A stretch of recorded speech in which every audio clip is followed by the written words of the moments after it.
With so many choices for budgeting software on the market, are you confused about which is the right one for you? Today, I'm going to break down the best options and give you that answer. Hi, it's Courtney with Thrive at Money, and a common question I get is, what's the best software to track your budget? I'm going to answer that question with another question. What level of detail do you want, and what are you most comfortable with? Maybe you're the type of person that's give me everything you've got, loads and loads of detail because you really want all the details.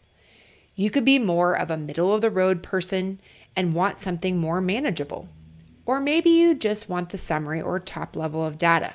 And I'm going to guess that there are a few of you out there that are like, give me as little information as I can get away with to make a decision, or an executive summary level only. The level of detail you select is likely totally dependent upon how you process information and assess risk. It's also critical to check in and take into account how your significant other processes information and risk.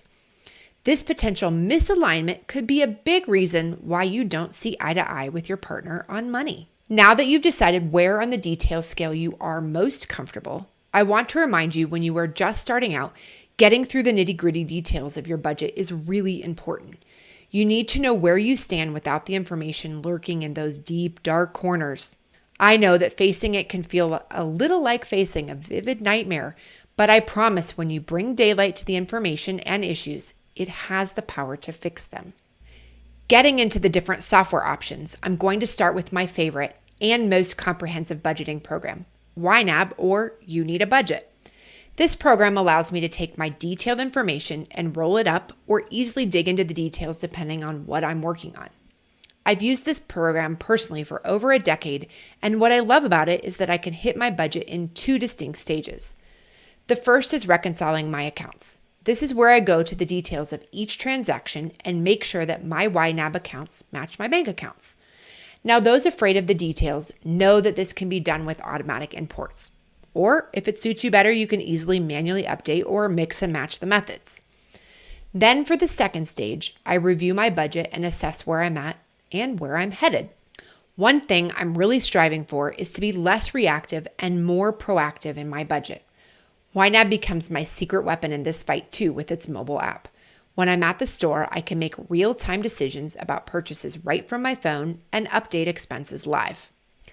Now, a free alternative to YNAB is Mint, and this program is similar in most ways to YNAB. The two biggest differences I see are, one, at Mint, you and your information are the commodities, and the program has ads tailored to you.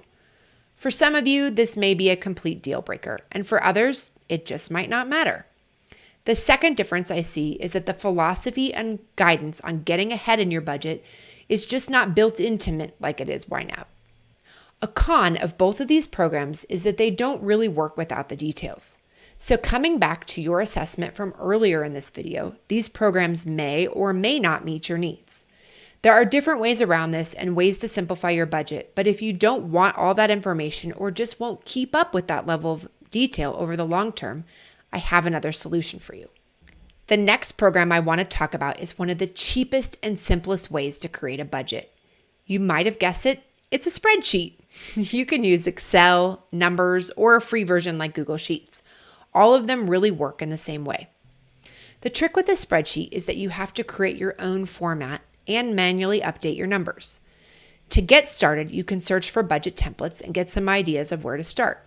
You can also download my template in the description down below.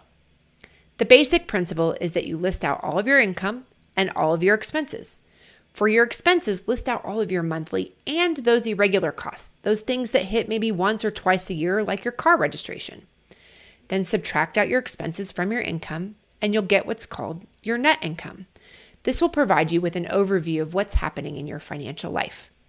You can use the spreadsheet to look at your budget in two distinct ways. The first one is looking into the past. This is where you're going to fill out information from the past 3 to 12 months and really get an idea of how you've been spending money. The second step is to take the historical information from step 1 to inform a forecast for your future spending or planning where you want to be. Using these two views of your budget will really help you get your arms around your financial information and proactively take your budget to the next level. Now, a huge benefit of this budget format is that you get to choose how it looks and how everything is rolled up or detailed out. It's also one of the biggest downsides that you have to create everything, and it can be difficult to update and track accurately if you want or have loads of details to track.